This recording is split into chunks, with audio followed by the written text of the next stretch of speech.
Alright, test to go live. I forgot how bright it is all the time.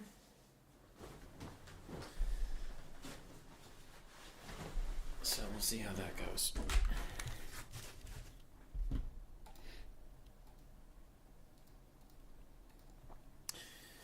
Alright. Alright, the mic is correct. Hey everybody. How are we doing? Today we have the faction Faceoff. It's been a while. About a year, I think. I don't know. It was an event we used to do. We get 5 players on each side. Give them a legendary lord. Give their team a kind of theme, you know? Like this is the old Ordertide versus old world raiders. By that I just mean like before the chaos gates open and demons are everywhere. Oh, rolly chair and we're gonna stand on it. Do we die? Yeah. Heat. Still turning. Alright, good. There, the half tent should help with the lighting issue. A little bit. Yeah, at least now the computer doesn't think that I am a shadow man. What up, Rocket? So yeah, you can see what we have here. We have 10 players. Fat Kid at Recess, Danny Laghi, BH, RTK's Platypus, and BBB's Cool Umbrella. On the good guys versus the bad guys, Boojilicious, Tron Javolta. I am going to fuck up that name like every time. The Longshanks, Coops, and Trader GG on the bad guys. Yeah, it's a good time. How the event works is these players have all played. It is elimination style. What I mean by that is, let's say game 1, Boojilicious defeats Fat Kid at Recess. Boom, Dreich is dead. Game 2, Tron Travolta defeats Danny Laghi. Boom, Nakai is dead. Longshanks defeats BH. Boom. Coops defeats... Wait, no. Yeah, Coops defeats Platypus. And then Cool Umbrella defeats Trader GG, right? If that happens, you might be like, the event's over. It's 4-1. Nope, because Boojilicious fights Cool Umbrella. And let's say Cool Umbrella beats him. And then Tron Travolta fights him. Let's say Cool Umbrella beats him. Longshanks fights him. Cool Umbrella beats him. And Coops fights him. Cool Umbrella beats him. As long as Cool Umbrella's still alive, this team still has a chance. So that's how the event goes. They have already played all the games because it is hard to get 10 people to just wait around at the same time wondering if they'll be needed or not. So we will be casting replays. It should be a pretty quick, simple stream for everybody involved. That was good fun in Warhammer 2. Thanks, Deadly Bunnies. That's maybe the nicest thing you've ever said about me. Huzzah, huzzah. I have not watched the replays. I did figure out who wins because I had to organize the next rounds and tell them what maps to play and stuff, obviously. So I know what team wins. I have not actually watched the games, so I don't really know how it played out. So let's find that first one. Fat Kid at Recess versus Boojilicious. All right. And I did tell them all to play on different maps, so we shouldn't have any repeat maps. So, actually a fun thing to do would get a poll going for the whole thing. Who wins? Good guys. Bad guys. We'll see what you guys think before we get too deep into it. First game is Malice Darkblade versus Dreicha. And the top, the last intro thing I'll do, then I'll shut up and cast the games, is the top 3 players on each team here are all newer players. So, you know, if you see mistakes or whatever, yep, that's fine. Newer players do that. I match them against other newer players. And the bottom 2 of each team are more veterans. Coops, Platypus, Cool Umbrella, Trader GG. So the first games you might see more mistakes and stuff, but it is a new player-friendly format to get them on stream, talk about their builds, talk about what they did or didn't do wrong. And also just being on stream is fun. But they probably, I mean, you're not going to see them at the end of every tournament because the end of every fucking tournament these days is like Caradoc, Sabrus Regnum, Race, Bjorn. So you see like the same 4 or 5 people, everything. So you'll see some new people here. But if you're like, wow, this player made some mistakes. Yeah, no shit. They're probably newer. If I vote, I'm rigging the bets. Yeah. All right, for the Wood Elves versus Dark Elves, we have, where's my thing? 4 Deepwood Scouts. Ooh, and they're already getting pounced on by Dark Riders. Yeah, 4 Deepwood Scouts, then some Gladeguard with Hagbang Tips, Drycha, the Enigmas of Gairan Zotes, the Zote ROR, some Wildwood Rangers, and a bunch of Eternal Guard. Okay. On the other side, we have Dark Riders, Dark Riders, Dark Riders. So many Dark Riders spammed out. Some Cold One Knights, 2 of them, Dread Spears, Bleak Swords, 2 Black Arc Corsair Handbows, Malice Darkblade, a Dark Caster with Soul Stealer and Power of Darkness, and then the Knights of the Ebb and Claw, Dread Knight ROR. I'm newer? Lies. So the first of the Dark Riders that are YOLOing themselves in to trade out for Deepwood Scouts. Now, Deepwood Scouts are worth about 2 Dark Riders per piece. So yeah, that Dark Rider got pushed off, but it's all about how much damage they can do to the Deepwood Scouts in the meantime. It looks like on the far side it's going much better for them than on the near side. And on the near side, we do have the Enigmas of Gairan, so I don't think it's a coincidence that Zotes are fucking overpowered as shit and the Dark Elves are dying near them. But mostly, pretty good Archer shutdown from the red side here. I think that is Boojilicious, if I remember correctly. His infantry is lagging a little bit too far behind his cavalry. It's fine if you're going to, like, YOLO dive in to kill some archers, but then you might as well move up, too. We do have a little bit of a stall out there. Knights of the Ebb and Claw are now coming to join, but a big Pit of Shade's going to catch the Black Arc Corsair Handbows. And meanwhile, Drycha's summon going to muck up some Black Arc Corsair Handbows, while Eternal Guard are just tearing apart his Sorceress of Dark. And Malice is also diving in. Big Soul Stealer hits like 5 things, but Wood Elves off to a pretty early lead, especially on this southern quadrant of the battlefield. The northern part is going much better for the Dark Elves, but still, their cav is just taking so much damage in this dive to try and get to Deepwood Scouts, which is, I mean, it's a pretty good play by the Wood Elves to run straight back into their spears, and it's like, listen, if you want the archers, you're going to have to pay for it, and oh boy, they pay him. Still have Malice, though. Malice is one of the 2 stronger lords in the meta right now. He is a little more niche than Malekith, where Malekith can kind of WD-40 any situation and always be kind of good. Malice is much more lock and key, where if he's in a good matchup, he can carry the whole game, and if he's in a bad one, he's pretty meh. And I would say the Wood Elves isn't one of the matchups that he can usually carry the whole game. He relies on being in melee to get his healing, which the Wood Elves have decent melee combatants, and they have pretty good snipe potential. So if he's stuck just chasing archers, he won't be healing, and he'll be getting shot. Darkcaster is fighting for too long. Eternal Guard with Spears, those is going to hurt the Dark Elves. Bounce power is still against them as Drycha is just running away from Malice.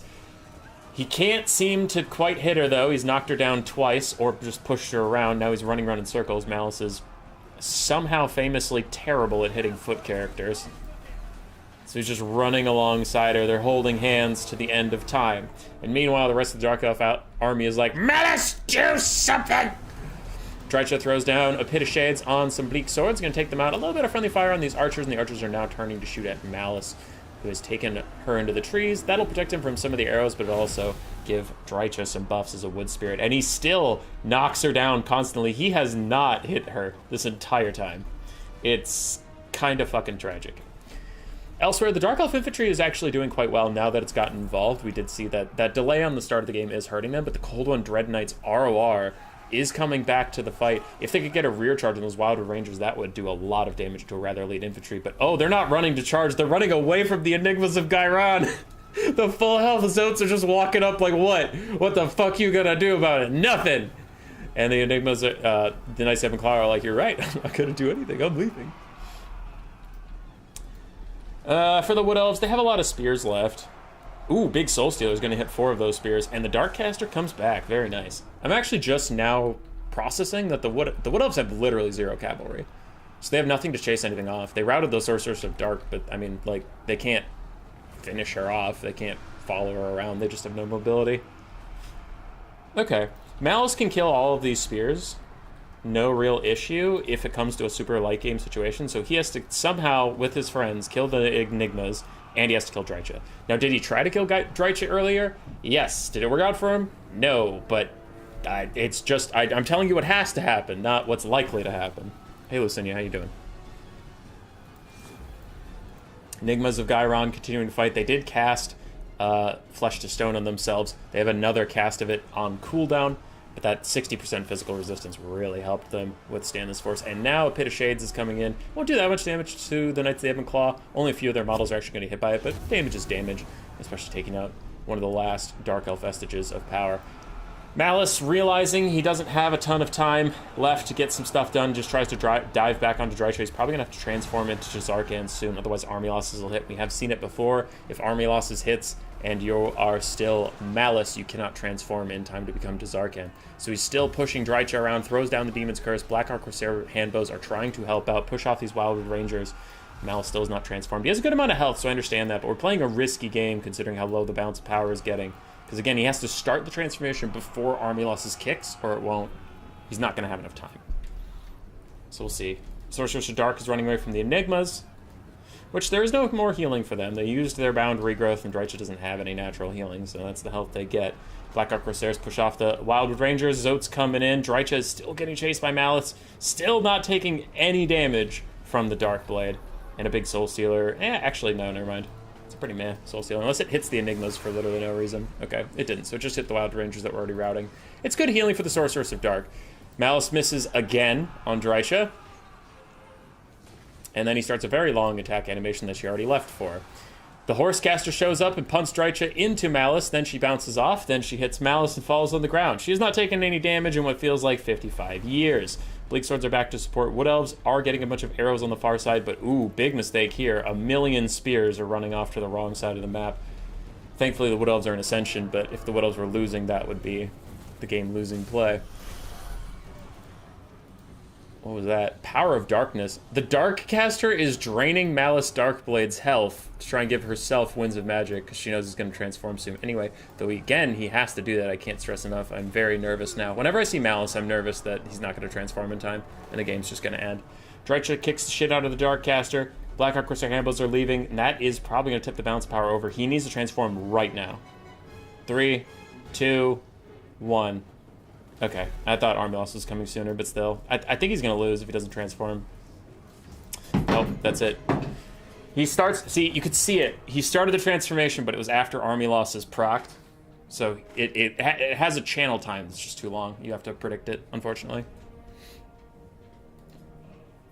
So is GG.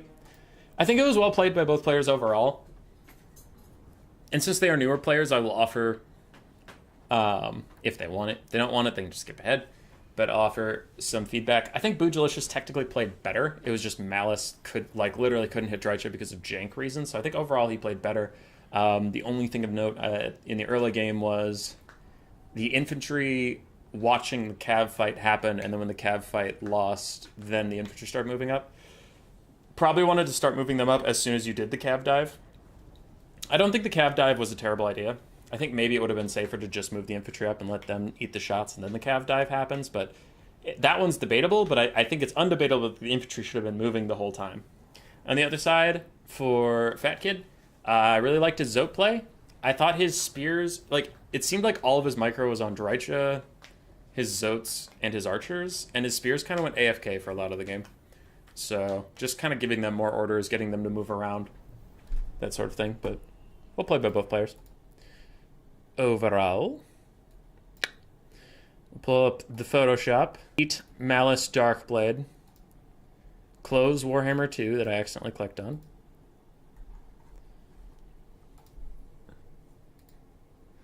And 2 blokes, 1 coat demands love and attention. That's cool. You're always sad when you see no shades on a Dark Elf army? Yeah. Oh, I forgot to do values. Zote's got 2,500 value, so actually very, very nice for them. Archers, all pretty mixed, but Boojilicious shut them down rather quickly. Eternal Guard of Spirits did fine. Wild Rangers did poorly. On the other side, I know the blockers anyway. I'm just going through it quick. Malice did okay. Darkcaster did okay. The Arrow Dread Knights did well. Black Corsair Handbows did well. Dark Riders did pretty well. And Bleak Swords and Dread Spears actually did nicely. But any cold one, the Cold One Knight, Cav, both just got fucked. Alright. And what's our next game? Danny Loggy and Tron Travolta. Oh, I remember seeing the build for this game. Yeah, it's Nakai versus Throg. It's a little wild. It's a little wild. It's 2 Kroxigor Ancients versus the Warshrine Mammoth and 4 fucking Frost Trolls. So that's kind of intense. No, I know Strat Game has been a big fan. Imagine being the Might Malice and you lose against the piece of wood. Yeah. The Mighty Malice.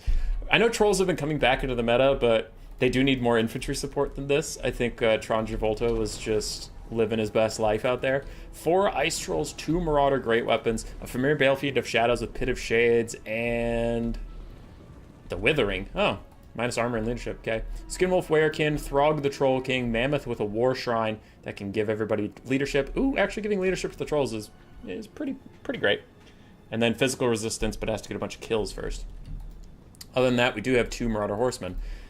For the Lizardmen, we have 4 Saurus Spears, 2 Skinkhorse with Javelins, a Beastcaster with Flock of Doom, and Manticore Summon. The Umbral-Tide ROR Salamander Hunting Pack, 2 Sacred Crocscores flanking Nakai, and we have some Feral Cold Ones in the backs. The Feral Cold Ones are all the Cav contingent.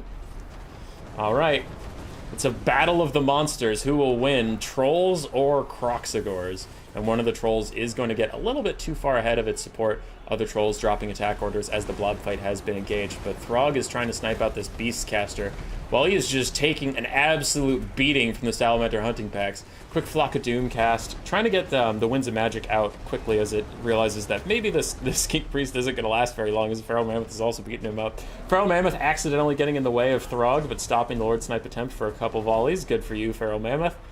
And the first of the Ice Trolls are already getting pushed off, so they do need a little bit more support, a little bit of love. Where they have support, you can see it's going decently better. Like, those are Saurus they're currently kicking the shit out of. And also that Feral Mammoth probably has to get attack orders to just go back and harass the Umbral-Tide, rather than clearing out infantry. It does have anti-infantry, so you'd think it should just kill infantry forever, but no. Mammoths are strangely bad at clearing out lots of infantry, because, I don't know, it's a bad unit for no reason.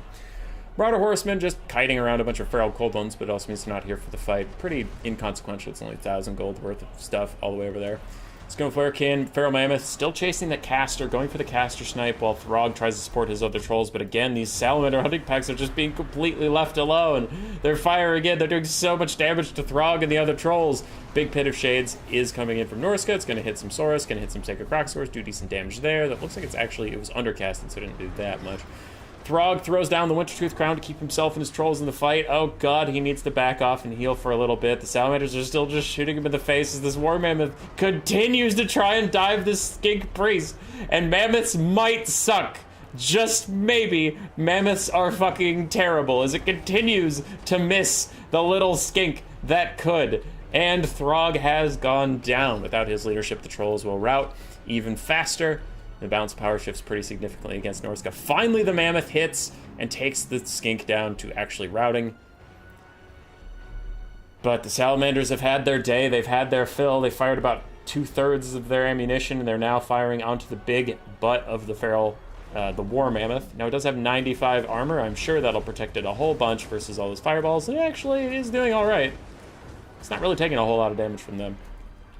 Might be too late, though. There's a metric shit ton of spears and Sacred Crocscores that can deal with them. The Kai doing his own caster snipe on the Balefiend of Shadows. No more Pit of Shades to kill all of his spears. And the Skirmish Cav is still having a grand old day, but it's now down to just the Skinwolf and the Mammoth versus the rest of the Lizardmen army. What up, Greedham? You're guessing 2k value on the Umbral-Tide? 3k, almost. What up, Recess? We just saw your replay. If you're just showing up now, we just saw your replay. You'll have to back up. Though I suppose you did win, so it won't be your only replay. Unless your team entirely sweeps.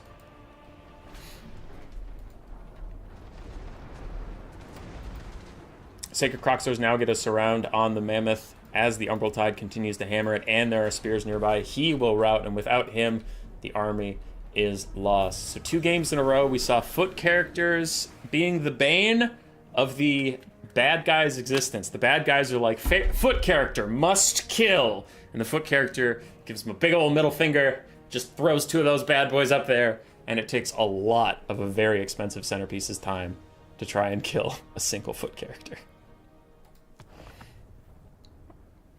So for Dandelion and Nakai, even 1,000 value. 1,000 and stop. That is it. Give me quiches. Okay. I will make you a quiche later.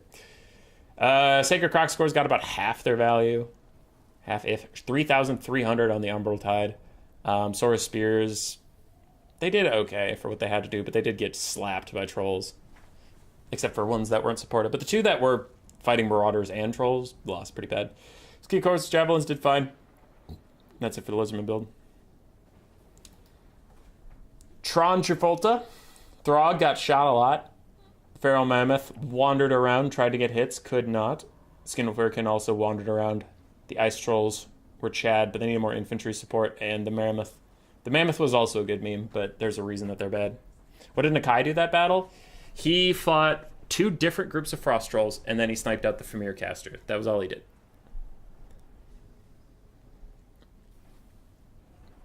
Alright, let's get the Photoshop back up. And then grab the paintbrush. And Throg is out. Good guys are up to a 2-0 lead. Kai versus Throg. And then we need Longshanks and BH. Alright. I know it's Wurzag the Great Green Prophet. I was just having fun. So, Wurzag the Wanderer, like Wulfric the Wanderer. Haha. It's Altharion the Grim versus Wurzag. Can the bad guys get on the board? Or will the Ordertide just rip through them? Just rip through them.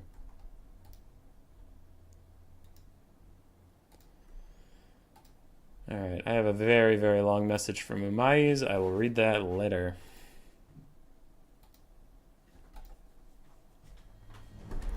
Eltharion the Grim, I literally have not seen him one time in Warhammer 3, as far as I can remember.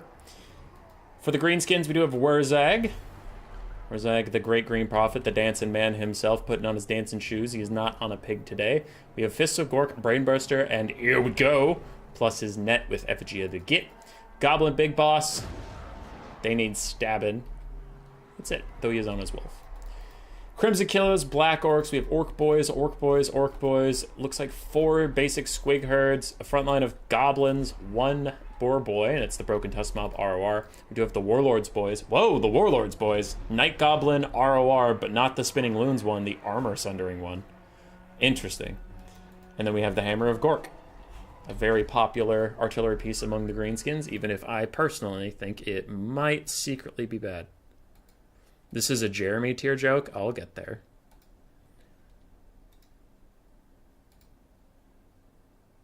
Okay.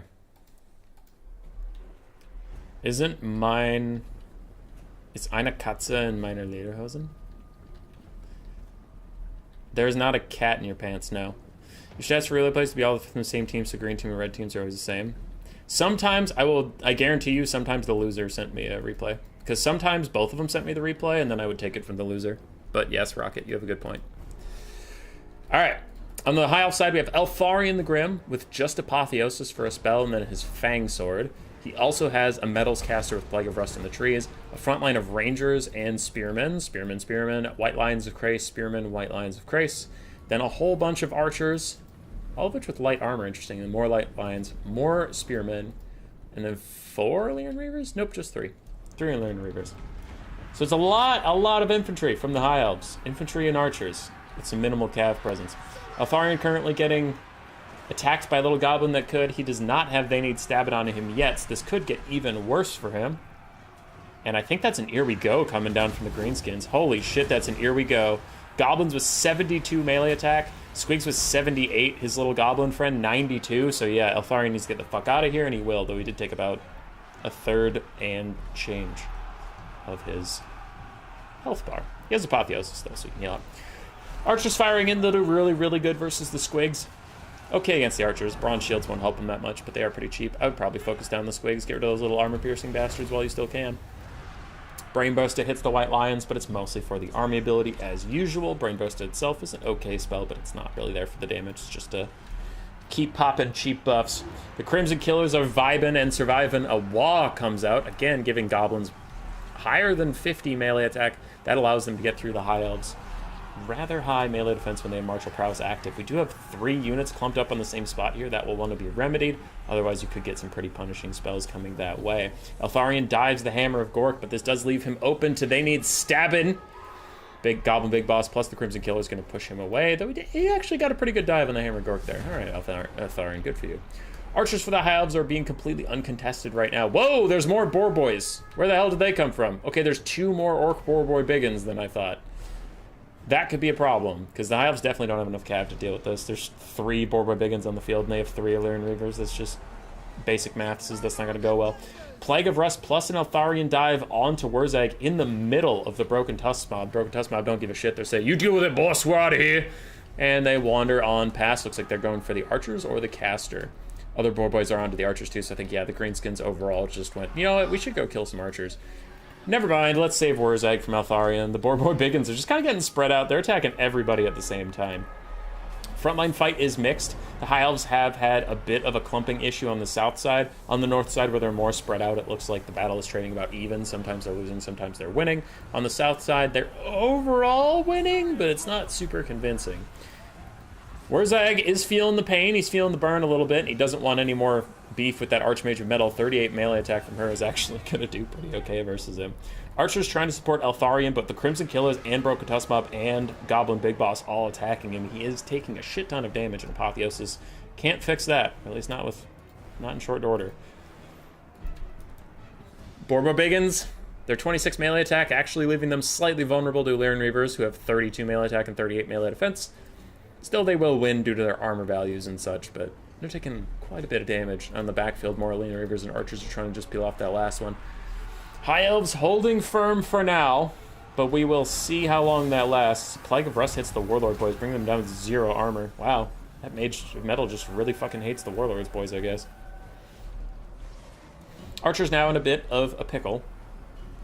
3 of them are getting contested. 1 is still firing, and he's firing at some boar boys who could shut down that last one. Broken Tusk Mob's going to hit him. And with all of the High Elf Archers now under duress, I do think that'll probably be a death knell for them. I don't see Eltharion carrying this whole game, unless maybe he goes for a Wurzag snipe right now and he wins. The land battle gods adore you. Thanks, Streaming Druid. We're doing our best.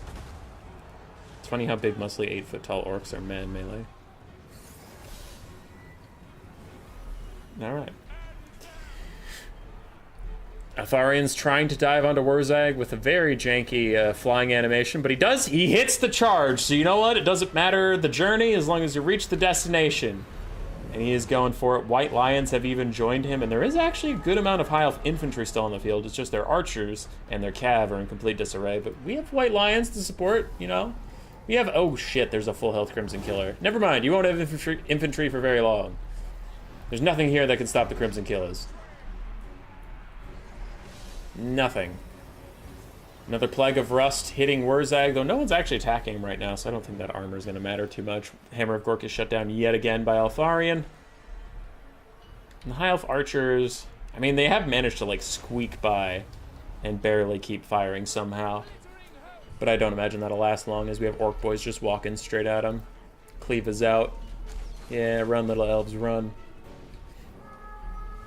Where is Eltharion? Eltharion's going to Apotheosis his Metal Mage. He chases off the Hammer of Gork. Pretty decent stuff there. Both Orc Boys and the Crimson Killers. I don't know. Still, the only hope is just fully sniping out Wurzag and then crossing your fingers and praying. And boop! Nope, miss. Wurzag's on his face. Eltharion's turning around, but there's a whole bunch of boar boys ready to try and poke him in his little shins. Archers are dying. Balance of power is being a little generous for the High Elves here. Wurzag does take a hit from Eltharion there. It's now terror routed. Where are the Crimson Killers? Off in a field, as they should be.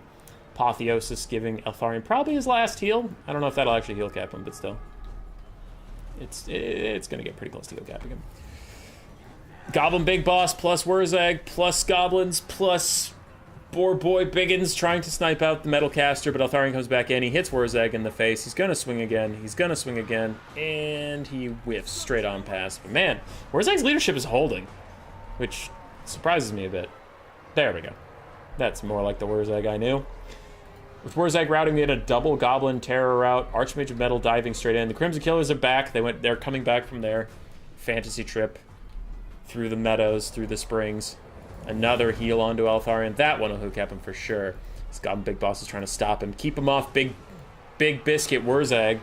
But now the Mage of Metal's on him. Eltharion, you might just want to beat up that Goblin Big Boss rather than take all this poke damage and try to get around him. He's on a wolf. He's pretty fast. Mounted Lords will easily beat Foot Lords. Total War, Foot Lords easily beat Mounted Lords. Yeah, this little lady has done some damage to him, but with 285 weapon strength, she somehow only did 80 damage, so I don't really know how that worked out, but she's been trying to hit him quite a lot. From behind, he only has 25 melee defense, and he's dead. Big dive from Eltharion does take him down. That'll spike down the leadership of the Greenskins. The Broken Tusk Mob are routing. More goblins rout, more goblins rout. Orc Borbor-Biggins get a rear charge onto some white lions. We're just running these guys down, but if they turn and actually start fighting back, they could honestly push off those Orc Borbor-Biggins. And then it is going to be down to just the Crimson Killers. What up, Strix? How you doing? The problem with Wurzag is you have to put him on dance. So put him on foot so he can dance, but that makes him easier to snipe. Does it make him easier to snipe, though? That's the real question. Crimson Killers and Orc Boys fighting with these last vestiges of High Elves. And the fucked up part is, those health bars that are almost full for those Orcs, well, that one's half, and then that one's like 3/4 or whatever, but that's an even fight. If the Crimson Killers weren't here, maybe the High Elves would honestly pull that one out. Goblin Big Boss is here, providing the Encourage aura, and flanking these guys, lowering their leadership a bit. Eltharion has to come in, probably try and snipe him out, but it's too late. Both the Spearmen do rout. Archers are back. Archers are firing. Eltharion dives in onto the Orc Borbor-Biggins, getting a charge onto them. Maybe going to rout them, though they did just tear out a second ago, so they're not going to tear out again. And Orc Borbor-Biggins now surrounding the poor little mage that could. Though she gets an apotheosis that is going to try and keep her healthy, but they need stab and lowers her down to 16 melee defense. Eltharion really has to try and take out that Goblin Big Boss.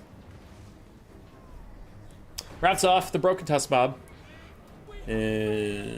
Yeah, that mage will come back. She'll come back. She'll be fine. As long as nothing chases her off, but like leadership-wise, she'll be okay. Little archer conclave for the High Elves trying to hold back the Green Tide. It's not looking likely. And what could possibly kill the Crimson Killers? Quick little double fast forward as the archers try to defend themselves from Orc Boys. They will be sufficiently chased down, routed off. As the Greenskins reform, so do the High Elves. Archers fire their last into some Orc Boys. Eltharion gets a quick pick onto some goblins. Again, this goblin dives him. This time with a Plague of Rust.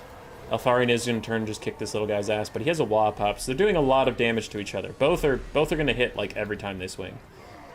Every time they swing being a pretty key word there, though, because neither of them swung more than once, for some reason. Eltharion's back in the air. If he dives that Goblin Big Boss, his leadership will rout. But it looks like he's going to dive some Orc Boys instead, try and get some sort of terror rout onto them. And this leaves his back open to another Goblin Big Boss charge. Thankfully, a random terror rout just takes him out of the field here before he can really get behind Eltharion and get the good work in. High Elves are down to just their two single entities left in the fight. These Orc Boys are about to tear out, leaving only the Crimson Killers in melee combat. But man, those are some elite Crimson Killers. And Eltharion can't just clear them out like that. Greenskins will win off the back of the Crimson Killers.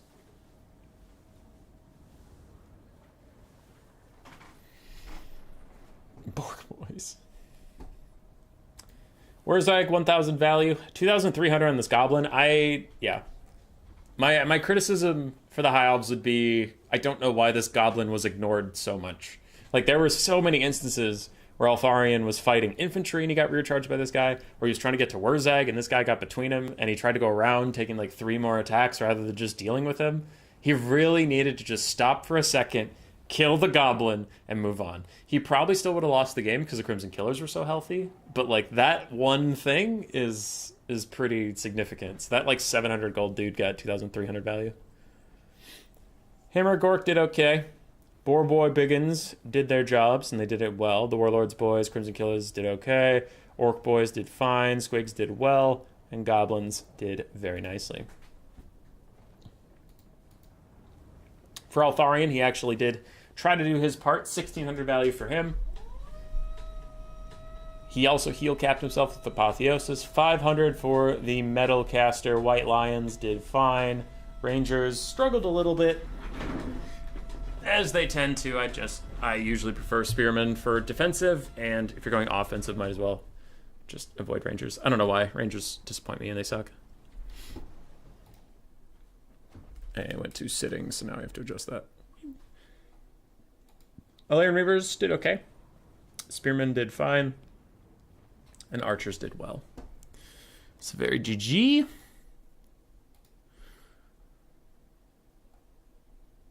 Still have my paintbrush. Eltharion is out. The bad guys are on the board. Next petition to see HP to have goddamn fall damage in the game. Then equaling crumbling, make it faster for undead, slower for demons. Yeah, I don't know if it should be exactly equal, but it should be more even than it is.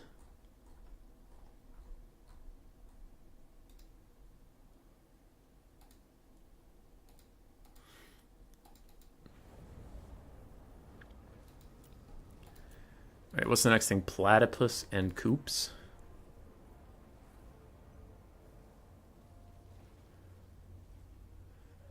Found it.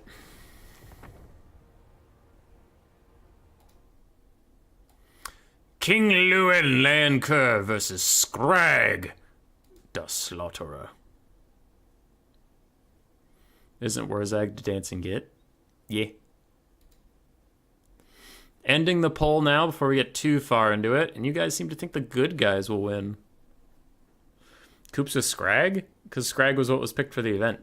Like, Lewin's also not competitive. It's just kind of... We're taking some stuff you don't always get to see. More specifically, I asked the players what they wanted to take for fun. But yeah, it is a for fun event, so we're getting some different stuff. For Platypus, we do have King Lewin up in the sky. Making sure I have the blocker down. Yes, I do. Longshanks, you just got here. Hi, Longshanks. Damsel of Life with, whoa, Awakening of the Wood and Earthblood. 2 Grail Reliques paired with some peasants and spearmen at arms. We do have 2 peasant bowmen with pox arrows. The companions of Quenell's questing knights ROR, Knights of the Realm flanking them. Then a bunch of men-at-arms polearms, like a bunch of them, 5. A blessed field trebuchet too. This doesn't feel like all of Bretonnia's money, but I guess this is all of Bretonnia's money. Hi, Longshanks. Alright. God, that doesn't feel like all their money. On the other side for Coops, we have Sabertusk packs, Crushers, Crushers, and Crushers. 3 Crushers. 3 Sabertusk packs, 1 Noblar Trapper, 3 Noblars, otherwise some Ogre Bulls, a Fire Belly with only Flaming Sword of Rune, and Scrag the Slaughterer with Troll Guts. Interesting. So I can't tell how much Coops is just having a grand old time or how serious this is. I don't know what the purpose of the Flaming Sword of Rune into this. I guess it's maybe to cut the physical resist. You know, if you give your guys magic damage, maybe, and reduce their healing. But I think paying the extra for a Fire Belly just is not worth it, dude. I hate Fire Bellies. I think they are grossly overpriced. So if you have Scrag as your lord already, probably just stick with that and go cheaper so you can get more stuff. Also, there is the Cult of Crushers. There's currently a debate, a war going on within people who play Ogres, who wonder whether it's better to go more Ogre Bulls or go Crushers or go like Kite with Lead Belchers and stuff. I'm firmly in the more Ogre Bulls camp. I am not a Crusher believer, but we'll see if the triple Crusher can really carry. Some people really believe in it. I just am not one of those people. A bit of a staggered engagement here. The Crushers and Dogs are not in position yet to harass the front line by the time the Ogres have arrived, but the Ogres are slamming through Peasants easily enough that these Spearmen at Arms are holding firm. The Crushers are here, meaning Lewin has to depart. Trappers are trying to shoot some Knights of the Realm, questing Knights, including, yeah, it is the ROR questing Knights. They have anti-large. They're trying to get a rear charge on these Crushers, and I think the Sky Striders should just, they should 2v1 the Companions probably, but Sky Striders are going to have to go deal with Lewin for a bit. Other Crushers and Dogs are being forgotten in the backfield. They need to come up, they need to help out, but I think the micro is currently being used on fighting Lewin, who has Dismember slowing him down. But the Lion Shield to give him some spell resist and missile resist? Okay, so that doesn't matter here. He's just popping it for the sake of popping it. Spearmen and Trebuchet shots, all hitting the Sky Striders, though, is going very poorly for them. And even a rear charge from the Companions of Quenell's. On the far side, Crushers are fighting Knights of the Realm and Spears. Not enjoying that whatsoever. A Troll Guts and a Massacre are both getting popped onto the Sky Striders to try and keep them in the fight. But this other Crusher in the back. Now is being remembered, now is coming back. Maybe they can turn around the tide of this fight. It is currently going to Bretonnia as the Sky Striders continue to fight their way out. Firebelly, I hate that pick. I hate it. I think the Firebelly sucks. Scrag and the Sky Striders still trying to fight their way out. Companions of Quinel's took a good amount of damage, but the Spearmen at Arms plus the Knights of the Realm were enough to kill these other Crushers. Go Coops, Rocket. Trying to support your friend. How dare you. Crushers kind of losing the plot a little bit in the back line. It's hard to tell what they're attempting to do, because it looks like they were going to rear charge those men-at-arm polearms, and they just kind of got lost in the sauce and stood around. Sky Striders terror routing. If they're not naturally routing, they could turn around and beat the brakes off this Companions of Quinel's. It looks like they do stop terror routing. So now the Companions might be a little overextended, without any spear support, without Lewin or anything. They'll start taking a lot of damage, but Scrag is about to be finished off. Ogres in general are doing well here. They've crushed through a lot of things, but I guess the poor shorts are words, because I was going to say Crushers next. Crushers themselves really struggling to take care of all the spears and all the polearms that Bretonnia brought with them. Yeah. Lewin popping missile resist to defend himself from friendly fire from the catapults. Maybe, but those are Blessed Field Trebuchets, so they don't deal friendly fire damage. So you're a liar and a thief, Mr. Greaven. Scrag might rally, but I don't think the Ogres overall will. Knights of the Realm, Men-at-Arms, Polearms just grinding through these Crushers.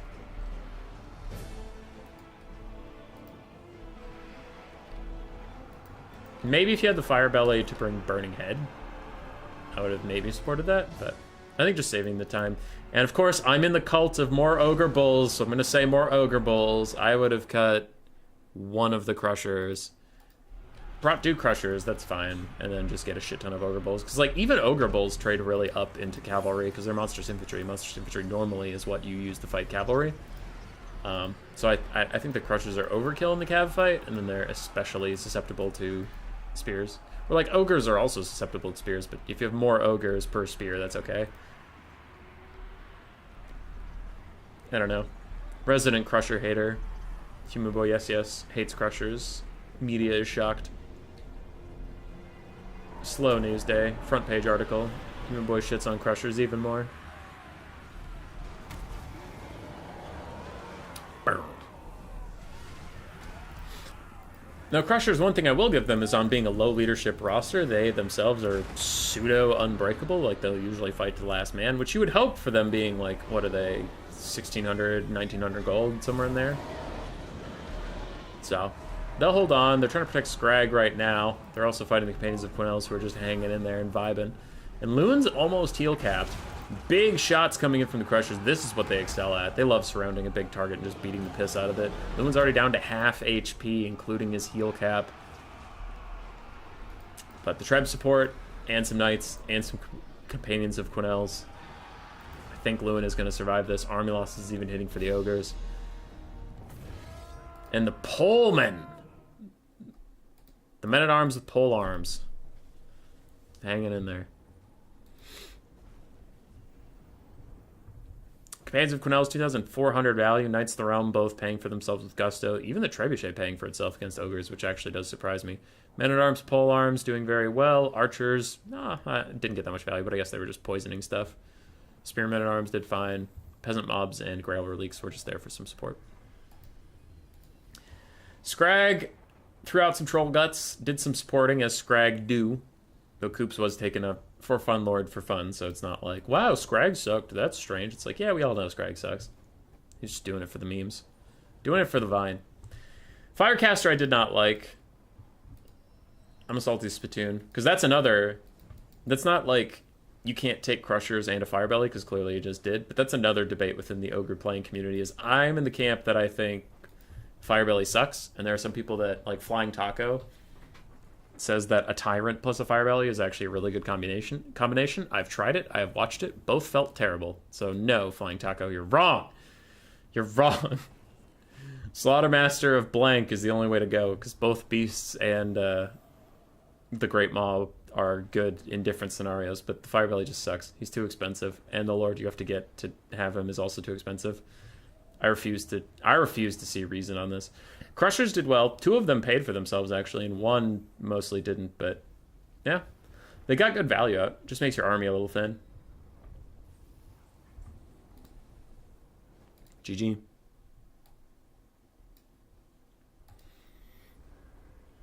Where does that leave us on this thing? Longshanks so far the only surviving evil member. Now we have Kulu Umbrella on Mazdamundi versus Trader GG on Greasus Goldtooth. Because his name is Trader GG and the Greasus Goldtooth is a GG, so then I put GG's in the GG. I put it in there. It's Greasus Goldtooth. I'm so funny.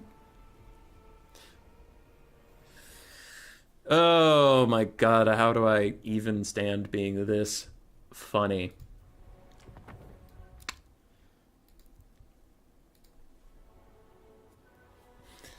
Trader GG also bringing double crushers.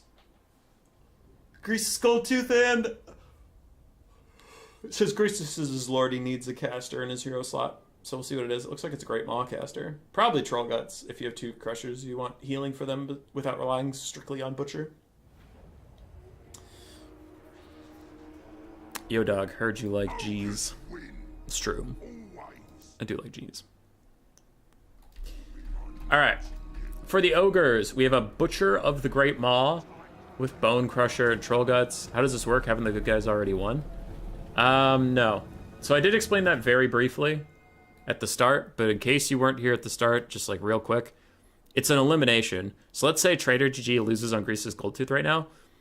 All of the good guys still have to beat Longshanks. Like, Longshanks could beat Fat Kid, he could beat Danny Loggy, he could beat Holy Shit of Platypus, and he could beat Cool Umbrella, and the bad guys would still win. So it's elimination. As long as anybody is alive, it's fine. It's like dodgeball. Anyway, there. So yeah, it's elimination. You have to kill everybody on the enemy team. So we have 4 Saber-Tusk packs, 2 Crushers, one of which is the Sky Striders. Greasus Goldtooth, butt naked except for Horde Master, but he didn't bring any other buffs. Butcher with Troll Guts and Bone Crusher. And then we have 1 Lead Belcher in case of a Temple Guard box, 4 Gnoblar Trappers, 5 Gnoblar Trappers, and 3 Gnoblars. On the other side, Feral Cold Ones mixed with Cold One Spear Riders. Same on the other side, so 2 Cold One Spear Riders, 4 Feral Cold Ones. We have the Ripperdactyl Rider ROR Coloston Hunters, anti-large armor-piercing guys. And then 4 Skink Skirmishers, 5 Skink Cohorts with Javelins, Red-Crested Skink ROR, the cohort of Sotek. Then we have a Bastildon with the Healy Crystal, and a Mazdamundi on his toilet seat, with Net, Apotheosis, and Curse of the Midnight Wind. The Lizardmen setting up a bit of surround right now, also trying to do some kiting, some shenanigans. The all-ranged component of Skinks is pretty smart, because Skink cohorts have the exact same stats as the Skink cohorts with shields without javelins. You're paying 100 gold for javelins, otherwise it's exactly the same unit. And Ogres do not like being javelined in the face, though Trader is handling that rather well by just throwing Gnoblars at him, and he's like, listen, use your spears now, or I'm going to get into melee with you, and you won't be able to use them when the actual Ogres join the fight, so peace. Sky Strider's trying to find a fight with any cav at all. They are down to clown with anything that is cav size. They don't really want to grind through infantry for that long. And they do at last get on the Feral Cold Ones, absolutely nuking them, but they are getting hit with Skink Fire and a rear charge from the Ripperdactyls. They didn't quite get the rear charge. They're going for more of a side charge, but that won't work quite as well. So that might not go great for them. On the other side, Crushers are holding off a whole bunch more cav. Cold One Spear Riders fighting with Saber-Tusks. They'll destroy those Saber-Tusks, but Feral Cold Ones and the Skink Skirmishers might not be enough to hold back those Crushers. We'll have to see. Greasus Goldtooth is beelining for Mazdamundi, and Mazdamundi is trying to waddle away. No, he's actually going to just sit there and take it. All the support for the Coloston Hunters are gone, leaving just them. I think they popped Toad Rage for a second there. That's why they were rampaging for a millisecond. But the Saber-Tusk packs did take out the Skink Skirmishers. And a net is going on to Greasus. When Mazda realizes he's in danger, he's going to walk away. Greasus is like, come on, bro. I just wanted to do a thing. So he scratches his armpit with the turkey leg he's still mid-consumption of. Cold and Spear Riders shatter off a Sabertooth back. They gotta countercharge those Crushers. If they get naked charged by the Crushers, they're gonna have a bad time. Oh, the Crushers are getting naked charged by them because they got distracted by the Feral Cold Ones. That is probably the best scenario the Lizardmen could hope for. Still not going that well, though. What are these guys taking so much damage from? I think it's the Noblars plus a little bit of friendly fire or something. Now they're in melee with Crushers, so they're not gonna have a great time. Sky Striders kill all but one Colossodon Hunter. Things are going quite well for the Ogres. Oh, the Lead Belchers are still alive. That's probably what was hurting those Cold One Spear Riders so much. One of the Crushers is almost heal capped. Mazda is wandering around with some Noblars. Greasus said, fuck it, I give up. And he's leaving.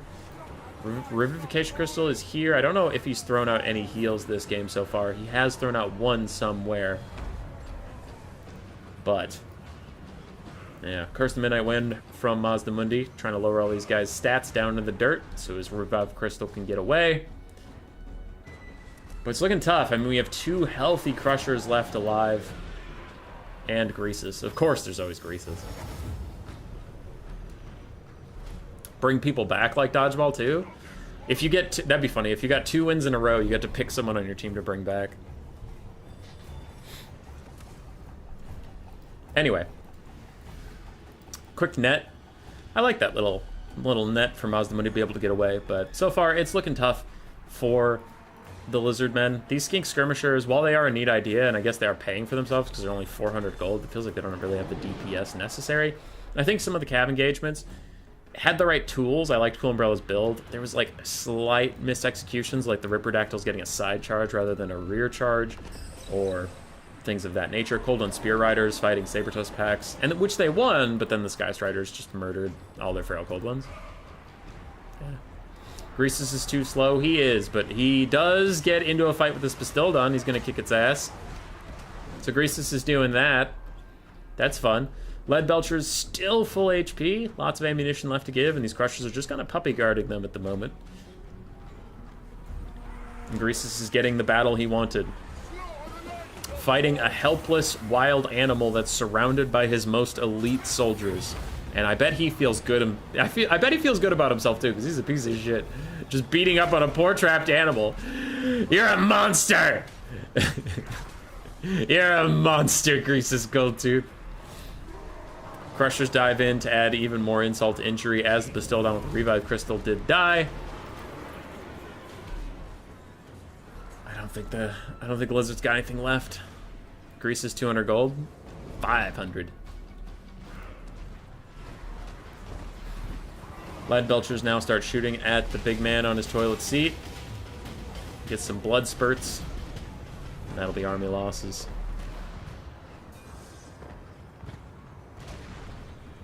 Cohort of Sotek are going to grind it out at the very end.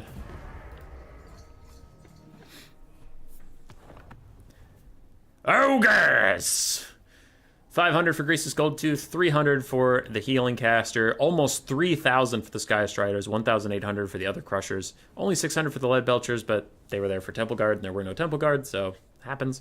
Sabertooth packs did fine, Noblar Trappers did very well, and Noblars did quite nicely.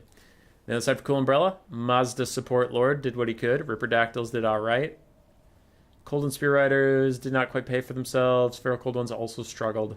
Skink Coats with Javelins did very nicely. Skink Skirmishers, mixed, but overall fine, considering they're only 400 gold.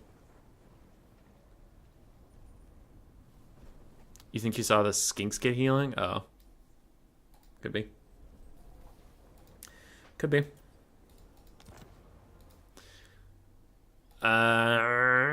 Where is that brush?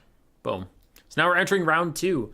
I told the Longshanks and Trader GG, and I told Fat Kid at Recess, Danny Loggy, and Archicades Platypus. I said, you can fight whoever from the other team whenever scheduling the game is possible. So it was kind of a first-come, first-served basis. Now, technically, you could try to strategize and be a dick about it. Like, oh, man, you know, Wurzag is a hard counter to Nakai, so Longshanks, go fight Danny Loggy. But, like, I don't know. I talked to these players before I started the event, and I said this is a for fun event, so just try and have a good time with it. You know, pick lords you want to play, not the best lord, per se. That kind of stuff, so I don't think anybody was metagaming it too hard, and I didn't hear any complaints, so I think we're okay.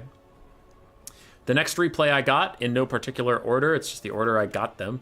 So apparently Trader GG turned around and fought RTK's Platypus. Can Lewin stop the Ogretide? Again, the three Crushers. So Coops and Trader came together on the bad guy team, and they say, listen, bro, they did the Arnold Schwarzenegger and his friend that I forget the actor in Predator, you know, muscle handshake, and they said, Crusher gang for life, Crusher gang for life. Triple Crusher. Oh, I'm complaining. Hey, fat kid, that's mean. Don't complain. Anyone find it weird that no Overlords have mounts? Wouldn't the Tire, for example, be a cool niche if you could ride a Crusher? Yeah, or a Stonehorn. Carl Weathers. Hey! Let's go. Lando Calrissian himself. Anyway, Sky Striders, 2 Crushers. Then we have 4 Saber-Tusk packs, 5 Noblar Trappers, and Greasus Goldtooth. Again, with just his Horde Master, and a Butcher of the Great Maw with just the healing, plus the extra ingredients. Now, you might be wondering why 5 Noblar Trappers, no frontline of melee infantry, because Noblar Trappers are about as good in melee as Noblars, and they have this pseudo-Mortis Engine one-time use type effect. So they'll usually get about as much damage out as regular Noblars, plus they have their ranged attack, and they're stocked. So some people really like them for that. Now, they are twice as expensive, so I don't think this unit's overpowered, but that's just why you're seeing it. They act as like a Miners of Blasting Charges type unit. Like they're your frontline and your ranged, kind of. For Bretonnia, we have Spears, Spears, and Spears. 2 Grail Reliques. I took down the blocker, right? Yeah, okay. 2 Grail Reliques, a whole bunch of Men-at-Arms, Polearms, some Peasant Bowmen with Pox Arrows, King Lewin. We have a Damsel of Life with her 2 cheapest spells. Looks like she's just spamming them out for the army-wide healing passive. We have the Companions of Quenelles, 2 Knights of the Realm, more Men-at-Arms, Polearms, Blessed Field Trebuchet once again. So it is the exact same build from Platypus, fighting the Ogres yet again. But can Greasus do what Scrag could not? Slaughtermaster of the Great Maw does pile straight into the Spearmen-at-Arms. He's trying to charge up that extra ingredients. He popped it probably at the start of the game, and now he has to be in melee to recharge it, so he is just in there trying to do that. Saber-Tusk packs dive into the Companions of Quenelles, and they are going to get fucking wrecked. But I think that was either... I mean, it could have been a mistake, for sure, but I think that might have just been a, listen, these Companions are going to fight something. I'll give them something to fight so my Crushers can do what they want to do. And what the Crushers want to do is slap some horsemen into the ground. Knights of the Realm surrounded by dogs and Crushers getting worked on. More Crushers straight up the center and Crushers on the far side. Saber-Tusk packs again YOLO'd into some Knights of the Realm but backed up by Crushers. These Saber-Tusk packs are just being used as kind of cavalry chaff, where it's like, listen, Saber-Tusks eat the charge, die for me, while the important unit gets a counter charge on whatever kills you. Saber-Tusk getting rear charged, though, by Platypus' Companions of Quenelles. They already killed one. They're coming for another, but now there are Crushers backing these guys up, and that is going to be a very different fight, not one that you necessarily want. Lewin providing really good support with the Sword of Crone, lowering the melee defense of the Crushers down to 6, and they need to get the fuck out of there. They realize that as well. Things going pretty well for Bretonnia in the early game, honestly. Now, there is a mass route on that side, which will charge up the Ogre passive. You can never forget about the army passive. Honestly, judging by how many things are routing, he probably already has Butcher. I wouldn't be shocked to see Butcher come down in this unit soon. But, anyway. North side of the fight, completely routing from the side of Bretonnia. On the near side of the fight, things are holding up much better. And in the backfield, things are also going pretty well for Bretonnia overall. Dogs coming back, Crushers coming back. But these Crushers are fighting Lewin and Knights of the Realm, and now the RR Companions of Quenelles. And there's the Butcher I was talking about. I'm not always an idiot. But even with the Butcher, I think these guys are about to get in for a world of hurt. Front line with the Noblars, they're doing fine. They're doing what they have to. Pushing ahead. Oh, wow! Something happened over here while I wasn't looking. Greasus slaps a damsel for a bit. Uses his big old jeweled scepter that's like the size of her. Jesus Christ. Anyway, he just lets her go after that point. He's like, you get the idea. And lets her run away. So she will rally. And that'll provide some healing for Bretonnia.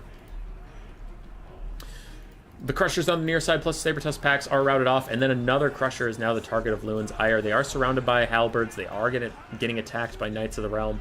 Don't know how long they'll last. Maybe if they get a Troll Guts, they'll do okay. But the Ogres are down to just the Sky Striders for their real Crusher core, because these guys, I don't think these guys are going to last too much longer.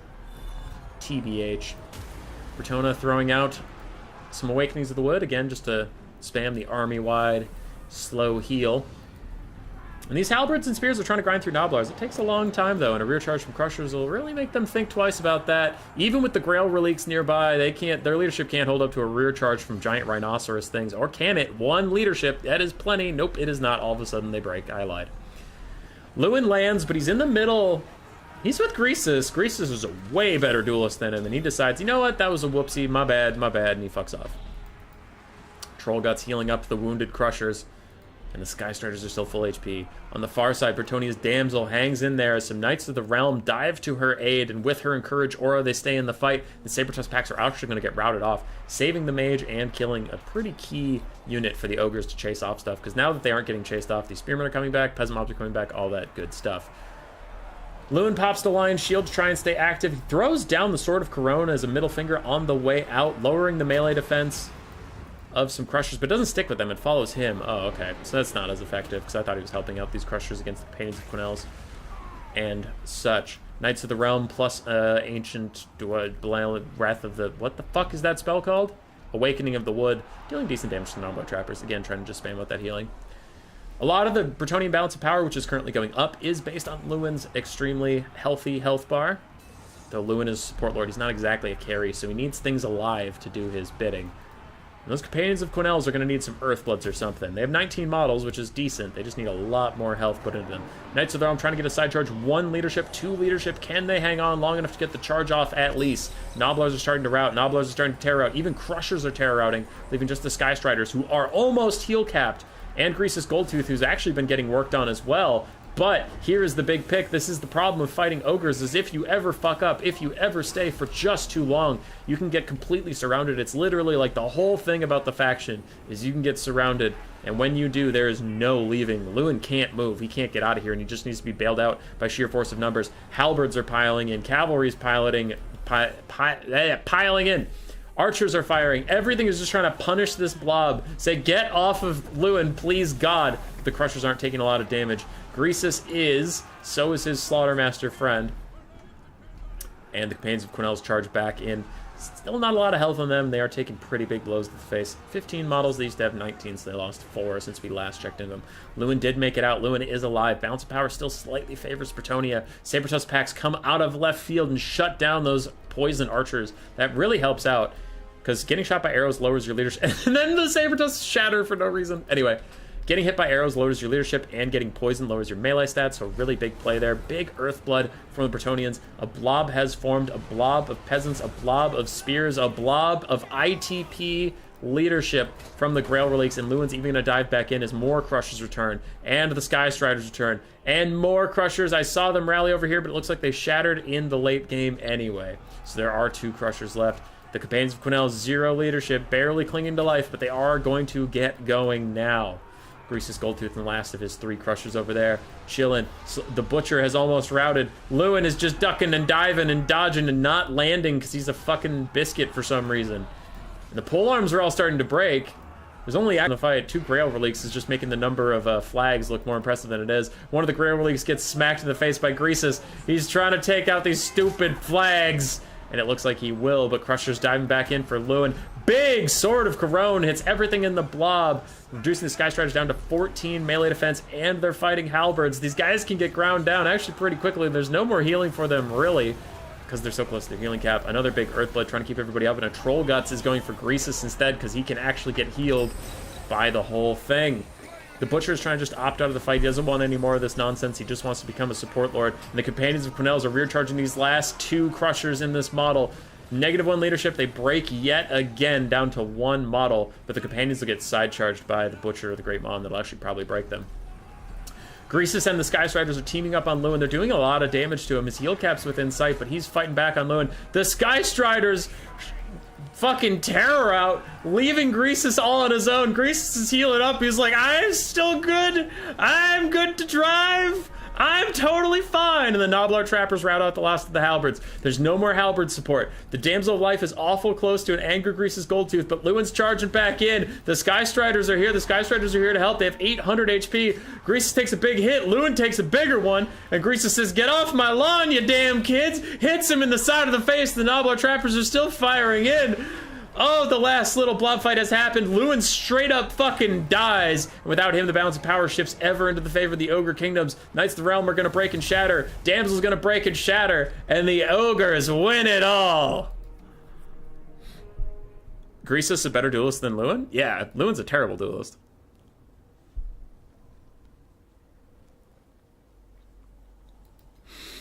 Greasus Goldtooth. 1,800 value. 800 on his healing support friend. 3,500 on the Sky Striders. 2,100 and 1,200 on the other Crushers. Sabertusk packs doing overall quite well. And Noblar Trappers functioning and mostly paying for themselves plus some.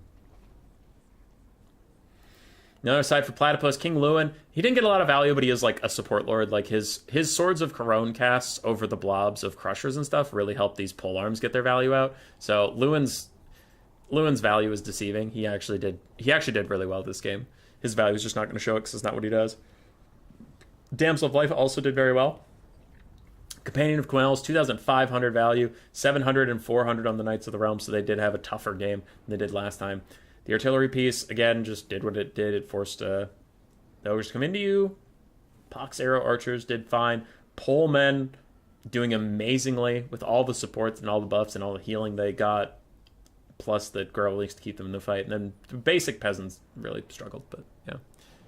Greasus paid for himself? Yeah. He paid for himself.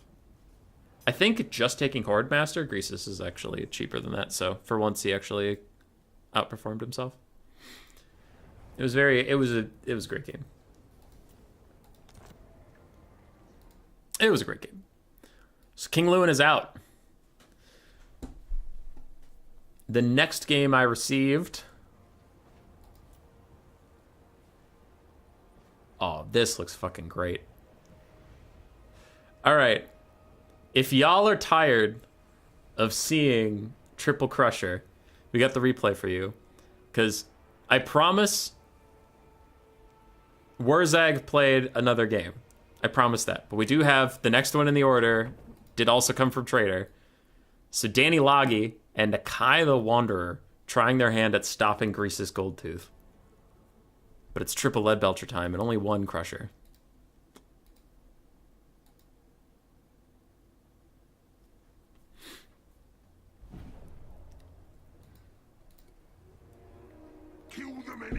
So, for the Ogres, we do have the Sky Striders. Now, you are going to see a lot of Crushers, but that's because they're a very important part of the roster. If you really look at the roster, just in case you're like, why do we only see this thing?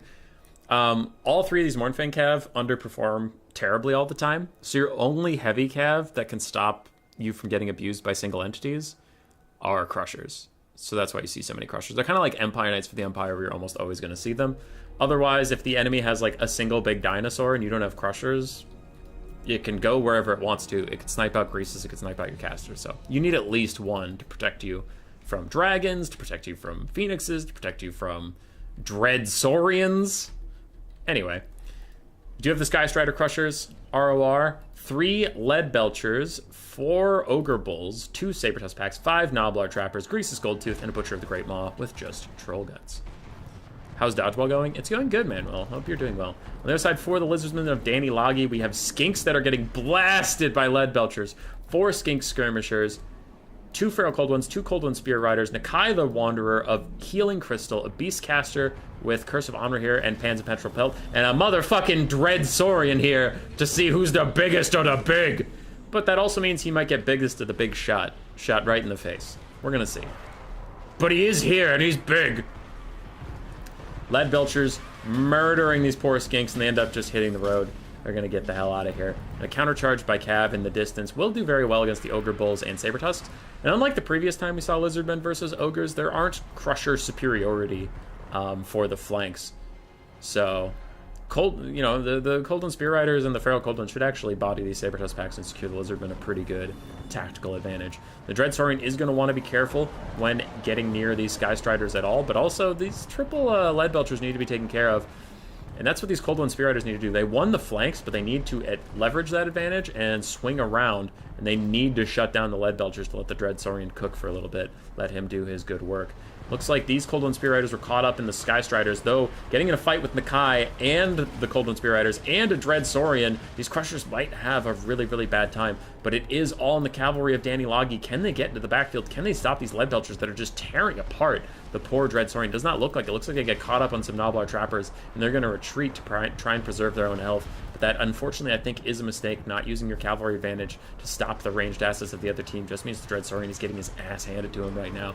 He's currently locked in by some basic Ogres. He's trying to waddle out of them, but he's just waddling forward.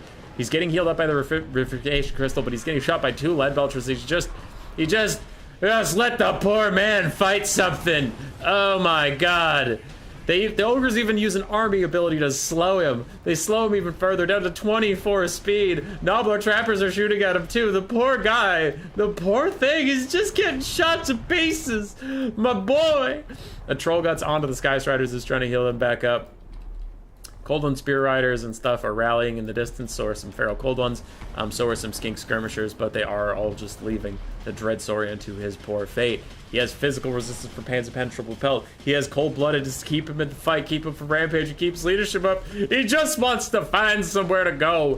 He just wants to have a little snicky snack. The Sky Striders are even going to charge him. Look away! Look away from the poor Dreadsaurian. Never mind, they're just going to fuck off. Oh, they're gonna go kill the healing thing. That's probably fair. Dreadsaurian getting kited. Guns defend guns. He's just in a box of despair. Oh, the chunks of meat flying off the poor guy. Nakai dives in, but Greasus is actually gonna show him who's boss. Ignoring the Dreadsaurian entirely as he's like, the boys have got it. Greasus is just gonna kick Nakai's ass for a little bit over here. Takes a break, takes a breather, gets another swing off. Lead Belchers rout the Dreadsaurian as it gets another heal from the Refutation Crystal, but the Sky Striders are killing that poor crystal. Greasus is killing poor Nakai. And it's looking like another Ogre GG. Dreadsaurian didn't die though. For all you know, it made it out of there. You don't know. Trader 800 gold on Greasus. Slaughtermaster didn't have to do anything. Sky Striders did not pay for themselves, but they were a good distraction piece. Lead Belchers paid for themselves and more with gusto. Ogre Bulls did okay. Didn't quite pay for themselves. Saber Packs did okay. Noblar Trappers did fine. On the other side for Danny Loggy, or Vicious Kebab, whatever you want to call him. Nakai struggled. Dreadsaurian struggled. Cold One Spear Riders also struggled. He flew too close to the sun. He flew too close to the sun. Oh well. I appreciated it. Alright. So now we have Longshanks versus Fat Kid at Recess. If Fat Kid at Recess can prevail, he will still have to beat Greasus Goldtooth. If Longshanks wins it, then the bad guys win it all. Can Fat Kid at Recess 2-0 his way back into victory? It would not be the first time the Wood Elves pulled a crazy upset. I think, didn't they win Turns Faction War? That Saurian is a lot of meat. It is. It is a lot of meat.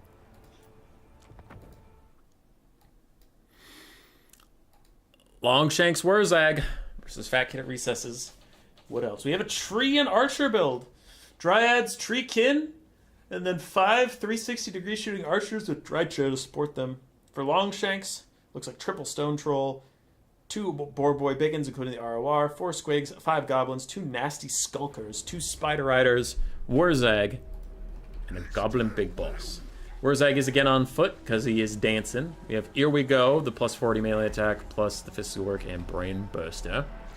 On the other side, I think I mentioned it, but we have triple Waywatcher. No, double Waywatcher, one of which is the Deepwood Scouts, and one of which is the Hawkeyes of Jakira ROR, and 3 Deepwood Scouts. So immediately the Waywatcher is trying to snipe out Wurzag, and he is taking a good amount of damage. Thankfully for him, he's not on his pig, or he would have actually taken more damage. And the Treekin are going to have to try and hold that front line. Wurzag is already down to half HP, 30 seconds into the game. He's going to have to be careful. Oh, it's all trees and archers, so this is vanguarded. Okay, so these archers are a lot closer to the front line than Wurzag and the others had guessed. Big Pit of Shades coming out. Wurzag's already routing, which means he can't cast spells to give his army the whole buff. But will that matter as there's no backline defense for the Wood Elves. There's no Glade Riders or Spears. There's literally nothing to defend these Way Watchers and Deepwood Scouts, and they are just beset by Spider Riders and Orc Boar Biggins. Now, one of the Spider Riders is almost pushed off already, but still. Drycha is here. Has she thrown out her summon? She's not thrown out her summon just yet. Wurzag is back. He's in the fight, and a Wah is popped, giving everybody even more stats. Treekin try to bail out the backfield. Meanwhile, Spider Riders are killing some more Way Watchers. That is a tough start for the Wood Elves. And Nasty Skulkers were put in the Vanguard. They're running to the fight as fast as they can, but they didn't expect the Wood Elves to Vanguard on top of their Vanguard. And oh boy, a big here we go getting popped on this blob. Stone Trolls up to 76 melee attack, and they will work through these Treekin and Drycha. Drycha's even going to get Effigy to get it, so she's netted in place. Meanwhile, the Orc Boar Biggins on the backfield are getting shot in the face by the Hawkeyes or Jakira as Treekin hold them in place. The Archers are trying to defend themselves, but the front line is falling apart in the meantime. So all the Greenskin wanted was a little bit of time. A Brain Burster hits the Deepwood Scouts as Squigs charge and rampage into them. The Boar Biggins are pushed off, but as they are, the little piggly squigglies are going to just be as disruptive as ever. Can the Hawkeyes or Jakira carry? Can Drycha hold on? She still has... No, she does not ever summon anymore. It went somewhere. There it is, the Malevolent Dryad. So that was worked on some Boar Biggins. Okay. Treekin trying to hold off Spider Riders, and they do. Deepwood Scouts, Way Watchers, all going to start falling away soon. Getting away from those squigs, I imagine. And the Wood Elves have held together here. This little tree fort is doing okay, though this is a summon of Dryads. It's going to fade away in a second here, and that'll look a lot less good. But it was fun while it lasted for the little Wood Elf pocket. Firebark Elders fighting against Stone Trolls forever. These guys do magic damage and fire, so the physical resist... Oh, spell resist. Yeah, it's not even physical resist.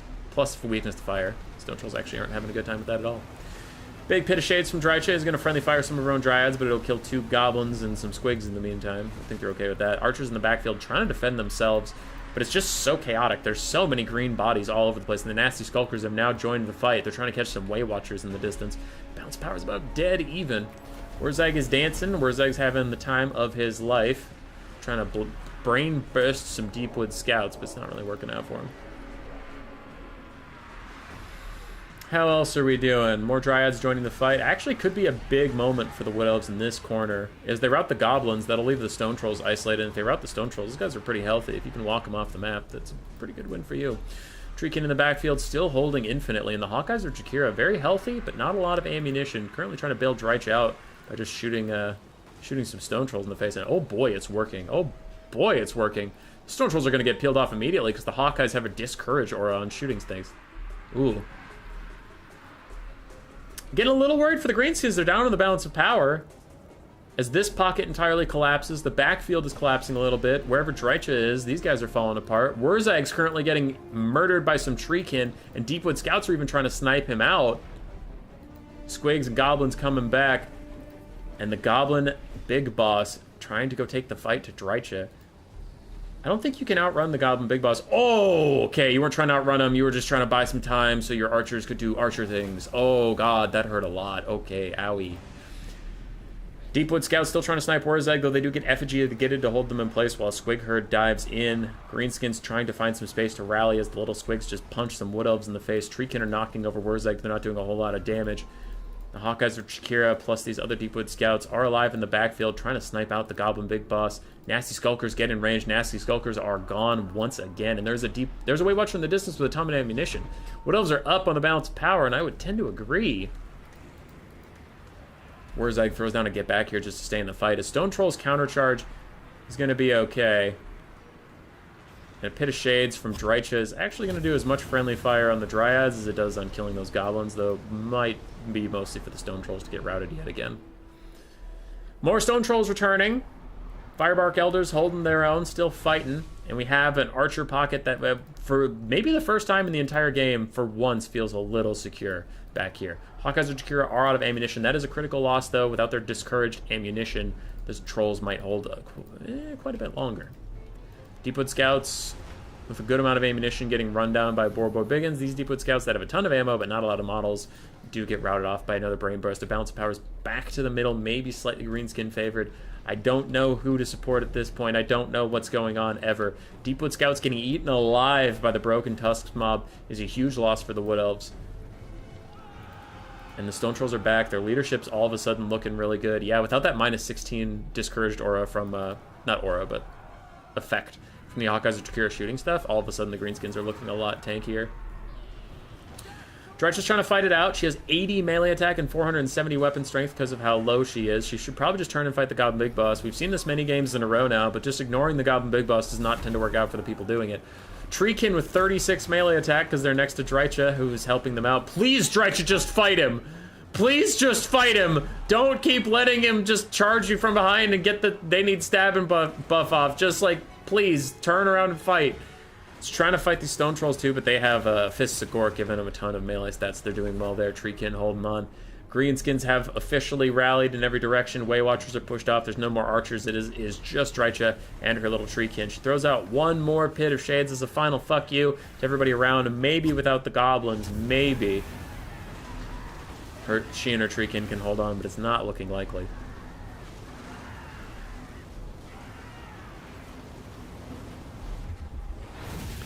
Big rout. 2 squigs leaving. Goblins leaving. Goblin Big Boss and his Stone Trolls holding firm for now. Treekin in the battle, still scrapping it out. Squigs on the outside of the battle thinking about piecing out of here. And the last Stone Troll that isn't already involved in the fight is coming in. But these Stone Trolls might start a mass rout. If one routs, that one's going to rout. And this last one is charging in. As soon as his charge bonus wears off, he'll be a little more susceptible to routing. Drycha's fighting back with her Treekin compatriots. They're up to 41 melee attack because she's at tier 3. Fanatical Resolve? No.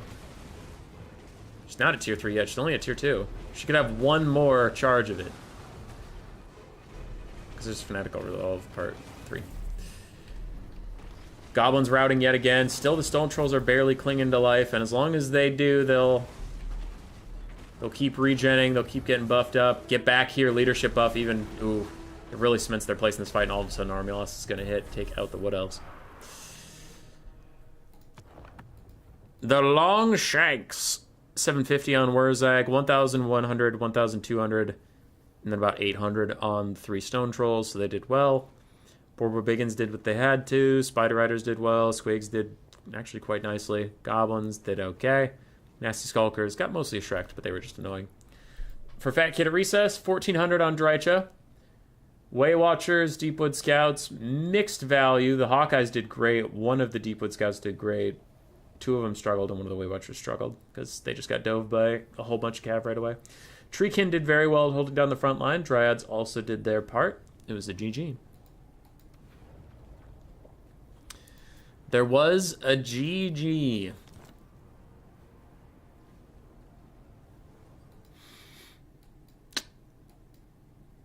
So... that will be the final way at it. Good guys took an early lead, but the last 2 bad guys that survived kept on surviving, kept on keeping on, and fought their way back to win the whole thing. Huzzah. So, what now? When I feel like running this again, might be soon, might be not, I don't know. I'm busy at the moment, so I honestly haven't thought about it. It's not like I'm being coy. I know what it is. It's like, no, I actually just haven't sat down and thought about it. I will invite back the 5 players from the winning team. I will invite 5 new players from a new enemy team and give them a new theme, like probably a theme that involves factions we haven't seen from this one, so I don't know. We didn't see Empire, Bretonnia, or Dwarves, so it could be like the Old Alliance or like, sorry, the Bearded Alliance. Yeah, all those factions have beards. The Bearded Alliance, maybe? The Mustached Alliance. Some Dwarves, Empire, and Brett versus these factions. Or you could go with Chaos, right? You could be like Slaanesh, Nurgle, Khorne, and Tzeentch versus these guys. So, we'll see. I probably won't do like an Undead thing, because Undead are all the rage right now, and the whole point of this was to see some new stuff, see some hype shit, so it would be counterintuitive to be like, I'm going to make a team of High Elves, Dark Elves, Vampire Counts, and Grand Cathay. Cool. That's the meta. So, anyway. That was fun. It was a good time.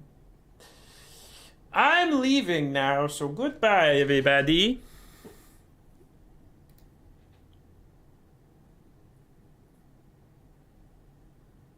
Dredge shouldn't count as order. I just said Wood Elves, but yeah. We're not looking too deep into it.